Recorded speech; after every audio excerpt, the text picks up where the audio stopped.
That is such a film on the big screen. Such a stunning film. Thank you.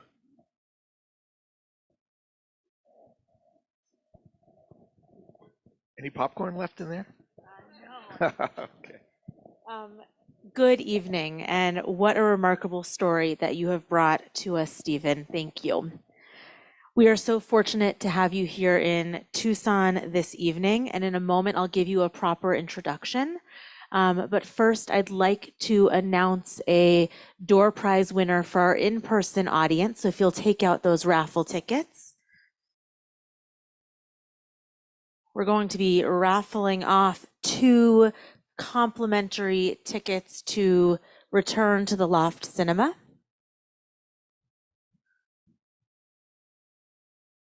I've just made the popcorn bag like my purse, so there's a lot of stuff in here. Okay.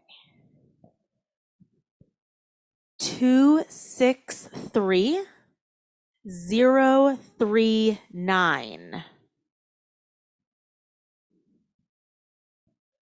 Do we have a winner? Okay. Olivia, will you bring our tickets to our lucky winner? Congratulations.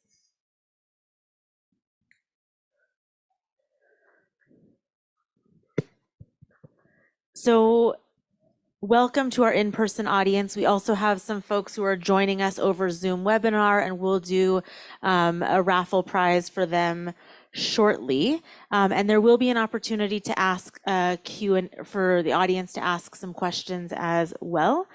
But I want to begin just by introducing you, Stephen. So Stephen Pressman was born and raised in Los Angeles and received a degree in political science at the University of California at Berkeley. Prior to becoming a filmmaker, he worked for many years as a newspaper and magazine journalist in Los Angeles, Washington, D.C., and San Francisco. His first documentary film, 50 Children, The Rescue Mission of Mr. and Mrs. Krause, premiered on HBO in 2013 and was nominated for an Emmy Award. In 2020, Stephen's second documentary feature film, Holy Silence, received its world premiere at the Miami Jewish Festival. So the first question of the evening, how did you come to learn about the Levys and what inspired you to make this film? Sure. Thanks, Jennifer. First of all, I want to tell you what a huge pleasure it is to be here in Tucson. It's a bit of a return to Tucson for me. I've been here a few times, in large part because my daughter lived here for a few years. She got her master's degree in social work, and in fact, did an internship at the JCC when she was here. So in her behalf, it's a pleasure for me to represent her. She was very, very jealous when I told her that I was coming back to Tucson, and she said to send her regards to everybody here who ran across her when she was here a few years ago. As you had mentioned, Jennifer, in your intro, I had made 2 previous films, both of which were Holocaust related, but also both of those films dealt with certain aspects of the American Jewish experience during that period. And so when I was thinking a few years ago of the next film I wanted to make, to be very honest, I really wanted to move away from the Holocaust after having spent a number of years immersed in that world. And then I got very lucky because for a number of years, even though I had not quite read Mark's book from cover to cover, I had a copy of Mark Leibson's book sitting on my shelf. You met Mark in the film. Mark and I had worked together as journalists years ago in Washington, D.C., and I knew that Mark had gone on to a second career writing books about little-known episodes in American history. And some years ago, I had stumbled across his book called Saving Monticello, but I hadn't quite gotten around to reading it cover to cover. And a few years back, I was kind of daydreaming at my home in San Francisco, and my eyes settled on Mark's book, and I pulled it off the shelf and reminded myself of this great story he had told, and that began to sort of spin around in my head. And then from there, I knew that in addition to telling this great, little-known story about the Levys and Monticello, I realized there was also an opportunity to broaden it out and tell that broader story of the long history of anti-Semitism that runs throughout the course of American history. And I realized that the Levy family themselves, and in particular their long relationship to Monticello, really provided that great platform to tell that broader story. Wonderful, thank you. And how long did it take you from when you kind of started writing to when you went to post-production and produced, the end product that we see here? How long did that take you? Well, after spending a few months procrastinating and finally reading Mark's book and getting a little more excited about the project, and with a little bit of a production interruption because of COVID a few years ago, the process was very similar to my earlier films. It's roughly about a 2.5 year process, more or less.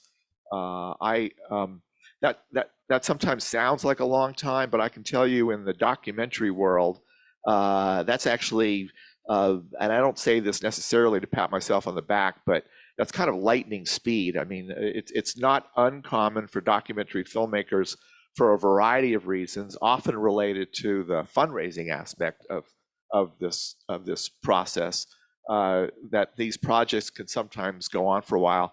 I sort of harken back to my days as a journalist where, a deadline was a deadline. So for me to be able to do these projects in 2.5 years seems like long enough. Wonderful. That's quite remarkable. So Naya Bates in the documentary talks about how the enslaved people were the ones who made Jefferson's renovation dreams possible.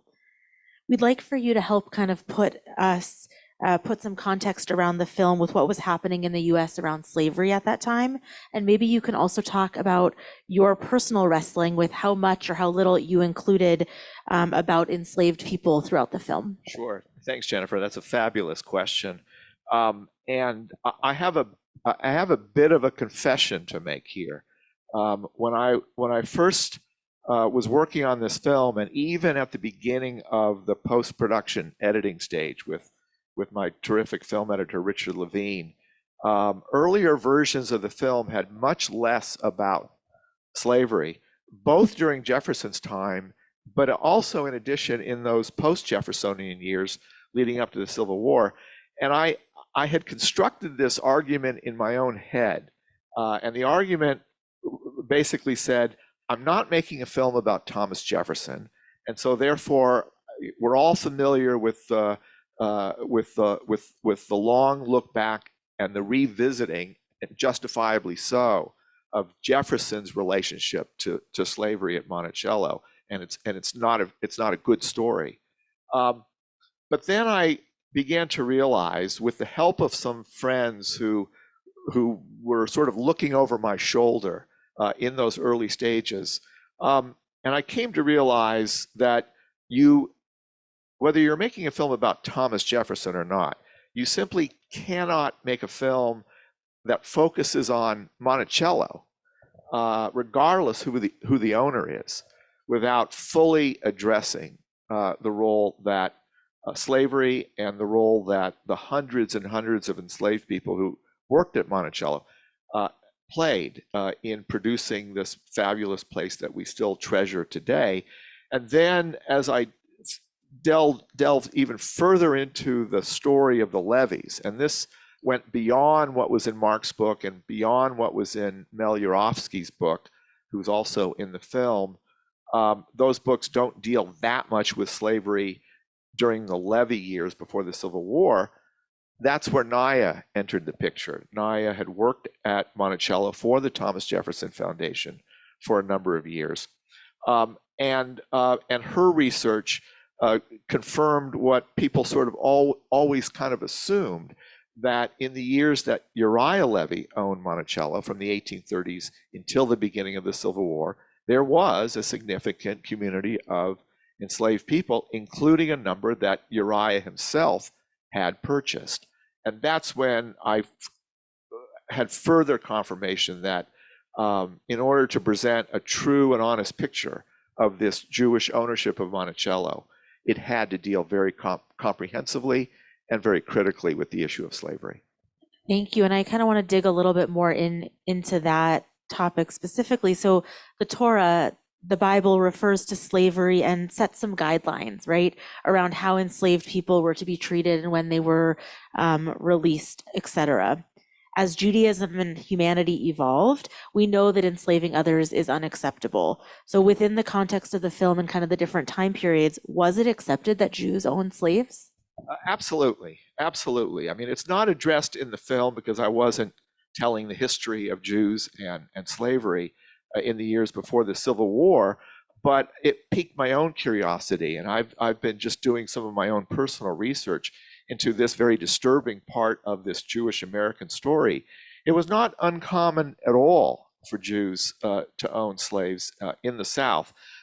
Probably the biggest difference is that there weren't a whole lot of Jewish plantation owners. So we think of plantations. We think of Gone with the Wind. We think of Tara. We think of those places where the vast majority of enslaved people worked. It's not quite accurate. There weren't all that many people in the South who owned Taras and big plantations. There were lots of slave owners, Jews and non-Jews alike, who had household servants, had household enslaved people, or had smaller farms that might have not employed, that might have owned a dozen or so enslaved people. And in that sense, Jews were no different than non-Jews in the South. And what really got to me was when I discovered some writings by some prominent rabbis of the time who, despite the story we have been telling for generations at Passover, were telling their own congregations that there was absolutely nothing in the Bible, in the Old Testament, that forbade the practice of slavery. There were other Jews, along with plenty of other non-Jewish abolitionists, of course, who were taking just the opposite. But to think of Jews as somehow having possession of the moral high ground during this period is a myth. Well, thank you for dispelling that myth for us. Sorry to break the news. Israel means to wrestle, to struggle. So this is something that we can all wrestle with and in our own time ensure that enslaved people is a myth for future generations. Let me just add one other thing, Jennifer, along that. A few weeks ago, I was showing the film in Philadelphia, the place where Thomas Jefferson wrote the Declaration of Independence. And a woman came up to me after the screening, and she said, "Oh, I really liked your film." And then she leaned over and she said, "But did you have to really focus on the slavery so much? For a good Jewish story, it kind of got in the way, don't you think?" And I tried as tactfully as possible to give her a shorter version of what I just shared with you all. It was an important and necessary part of this story. Thank you. We appreciate you certainly including it. In the film, Harley Lewis, a descendant of the Levy family, mentions that people could not believe that a Jew owned Monticello. What was Jewish life like during that period in the South? And was there a profession or two that were kind of typical Jewish professions? Jews in the South, and again, prior to the Civil War, as Jonathan Sarna mentions in the film, the Jewish population is just beginning to increase, largely because of the Central European immigration starting in the 1840s. And certainly there were Jews who were landing in places like Atlanta, Nashville, Memphis. Jewish communities were obviously not large in those cities, but they were present. But Jews in those cities and throughout the South were engaged in the same kinds of work and professions that Jews in northern cities were. They were store owners. They were small merchants. They were peddlers who often became merchants. They were sometimes bankers and sometimes lawyers. I can say with complete certainty that Uriah Levy, who has this 50-year career in the United States Navy, is a true outlier. First of all, he wasn't a Southerner. He was born in Philadelphia and really thought of New York as his home. But he was an outlier. Jews were doing in the South what they were doing in the North. Anti-Semitism probably was not much different in the South than it was in the North. In fact, there were Southern Jews who always insisted that there was more anti-Semitism in the North. The North was filled with newspapers. This was in the years leading up to the Civil War when Northern newspapers were blaming Jews for being secessionists and trading with the enemy and perpetuating a real myth that Jews, in fact, were helping to finance the slave trade, none of which was true. But it's hard to say that that anti-Semitism in the South was any more rampant than it was anywhere else. The point is, as Uriah Levy experienced while he was owning Monticello, there's never been a regional monopoly when it comes to anti-Semitism in the United States. People are equal opportunity anti-Semites, regardless of where you live in this country. Thank you, and we certainly sense that in our days as well. Is there anything missing from the film that maybe you wished you could have included or wanted to include and just didn't? There are always things that what I love most about the filmmaking process, and I think this goes back to my days as a journalist, I love doing the research and I love interviewing people and talking to people, and you hear great stories and you come across great facts. So one example of something that I thought would have just worked so perfectly in the film. So the Levy family, as you saw in the film, traces their history in this country way, way back, before we were a country. And over the years and over the generations, it became a very far-flung family with lots of branches. And so it was, I discovered, that Emma Lazarus, the 19th century poet who gave us the great poem, The New Colossus, the words that are inscribed on the base of the Statue of Liberty, give me your tired, your poor, your huddled masses. Emma Lazarus is related to the Levys. And so when I came across that, I thought, we got to get Emma Lazarus into this movie. It's the Statue of Liberty, for God's sakes. And the only problem was Emma Lazarus didn't come along until like the last 15 or 20 minutes of the film. And both my editor and my associate producer did what good editors and good producers should be doing in those cases. And they sat me down and they said, we know you're excited about Emma, but it's a bit of a tangent, and poor Emma remained on the cutting room floor. And we are so lucky to have you here with us to share that fact with us. We'd like to turn it over to the audience. Olivia has the mic. We have some hands up already, Olivia.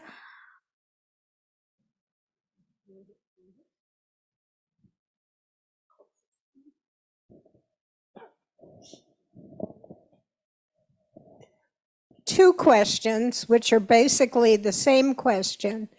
Where did they get the money? What were they doing before the career in the Navy? Surely the U.S. Navy did not pay all that well, even if he was high-ranking.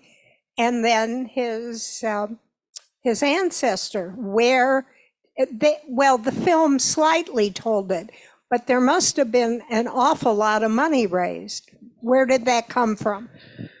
The Levy family in its various branches were always fairly well off. They were comfortable, I should say. But that's really not the source of Uriah Levy's money. Uriah Levy, and you're absolutely right, he did not make his fortune as a young officer in the United States Navy. Back in those days, we're talking the early decades of the 19th century. Uriah Levy starts his career in the Navy. He's a 20-year-old young officer in the War of 1812. But over the next few years, he started saving a little bit of his money, and he started investing in real estate in a place called Greenwich Village. And even back then, starting in the 1830s or so, Greenwich Village property was a valuable investment. And indeed, Uriah Levy at one point became one of the wealthiest Jews and perhaps one of even the wealthiest New Yorkers because of his real estate holdings. And so that's where his money came from. His nephew, and I think there's a brief mention of it in the film, his nephew, Jefferson Monroe Levy, as a young man also started investing and was kind of a shrewd and a somewhat adept both real estate and land speculator, and made a fortune which he ultimately lost in the last few years of his life because of a downturn after World War I. So it's real estate, it's stocks, it's shrewd investing that gave both Uriah and Jefferson the means that they had. So not much has changed. Olivia's going to get another question. Thank you, Olivia, our fabulous arts and culture engagement manager. Yes, two questions. One is, I liked the footage that you shot of the building, but I was kind of going, there was no footage showing the fields or where the crops would have grown. Yet it was 640 acres, so I was kind of going, was that a decision that you made in terms of focusing on the house that was the home? The second question is this going to be shown on PBS in the future? Do you happen to know anybody at PBS? I'll answer this second question first. I've been very lucky with my first two films. My first film, 50 Children, landed at HBO.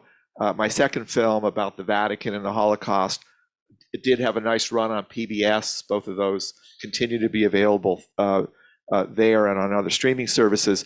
The answer is I don't know yet where this film will land. It's been on this wonderful Jewish Film Festival circuit. It's played at some other film festivals over the course of the past year almost, and it will continue to be on that festival circuit. I'm hopeful that it will land perhaps at PBS. I just don't know that yet. It's a great question that you ask about why we weren't showing the fields. When Uriah Levy bought Monticello from James Turner Barclay back in 1834, he only acquired a couple of hundred acres. So in Jefferson's day, Jefferson inherited thousands of acres from his father, including the land on which Jefferson ended up building Monticello. So that was also sort of inherited wealth. But by the time Uriah Levy comes to purchase Monticello, a lot of that land has been sold off by the Jefferson family over the preceding years. So Uriah Levy, who was never a full-time owner at Monticello and wasn't particularly interested in running Monticello as any sort of huge plantation. He probably did have some crops. There were certainly workers enslaved and other folks over the years who were managing the lands, but it really wasn't being operated as any sort of agricultural plantation. And I should add that Uriah Levy himself, like his nephew, never lived full time at Monticello. We don't know for sure even how much time either of them spent, but they weren't there all that often.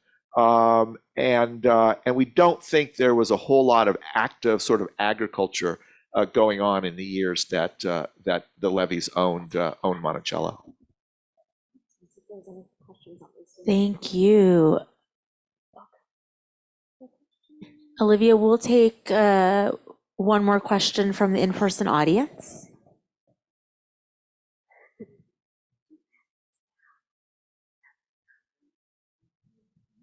Hi, I hope this isn't too specific, but there was one illustration that showed Levy sitting in a room with a piano in the background and two of the granddaughters of Jefferson.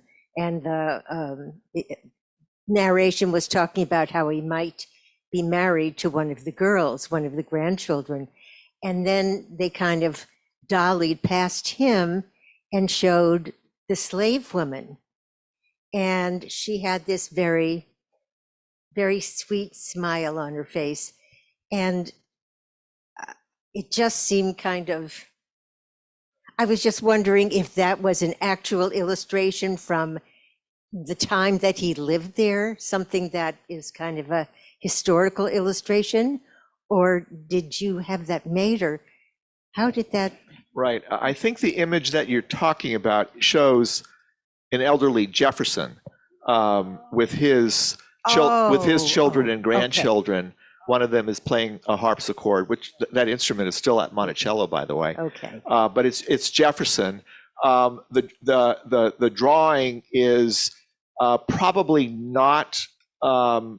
was not done at the time. I believe that drawing was done sometime later, and I agree with you. It's a somewhat fanciful, somewhat sanitized look at Slavery. at slavery certainly. But it is Jefferson in the drawing, not Captain Levy. Thank you.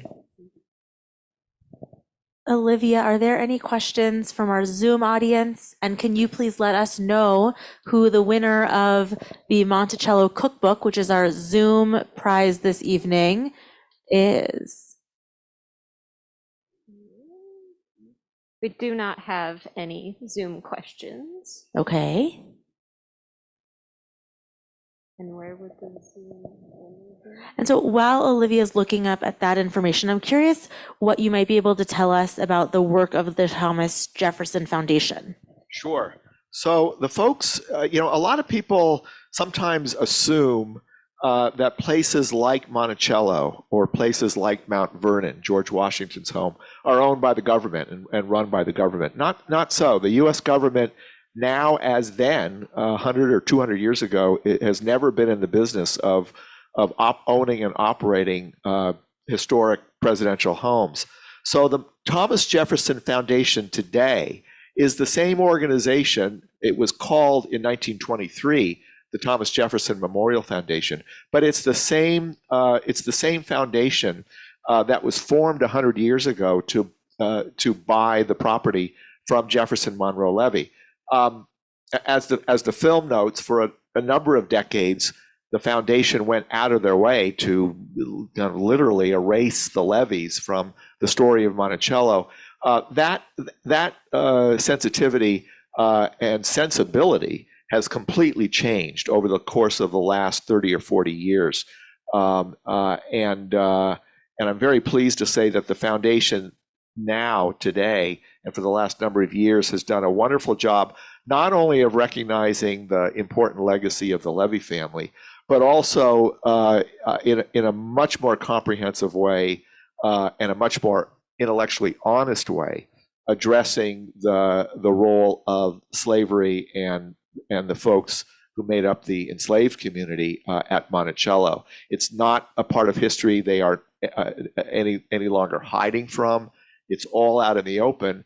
And there are people, and I've talked to some people who aren't always happy about that, because there are still folks who want to preserve that original notion of this heroic figure of Thomas Jefferson, who indeed was an heroic figure. But the foundation exists not only to preserve this gorgeous place, Monticello, and to recognize Jefferson's role in creating Monticello, but also to much more comprehensively and critically address these important issues that the film and others have raised.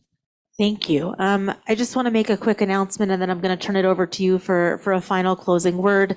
The Tucson International Jewish Film Festival has post-film programs and some in-person film screenings through Sunday, January 22nd.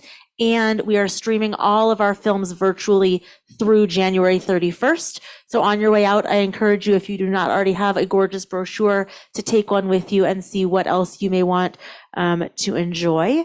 And my final question for you, Stephen, is there any key message you want us to walk away with tonight? Anything else you want to leave us with? Again, I think I sort of go back to the comment that the woman in Philadelphia came up to me with. And it's something that I've thought of throughout this entire project. We as Jews in this country have contributed so much to the history, to the cultural, to the social, to the political, to the economic, the breadth and scope of the American experience. And I was very, it was a privilege to be able to take this somewhat little known story and to bring it into the world. But again, I also felt that along with that privilege of extolling the virtues of this family, it was important to take a look at those more critical issues as well. And I'm almost glad that there is that controversial edge about this critical past that we have to continue to grapple with, both in terms of the ongoing anti-Semitism that we only see increasing in this country, and issues surrounding racism. And the story of Monticello, from a filmmaking point of view, gave me the opportunity, and from a Jewish film perspective, gave me this somewhat unique opportunity to sort of put it all together. And I'm glad I had the opportunity to do that. Well, thank you so much. Let's give a round of applause.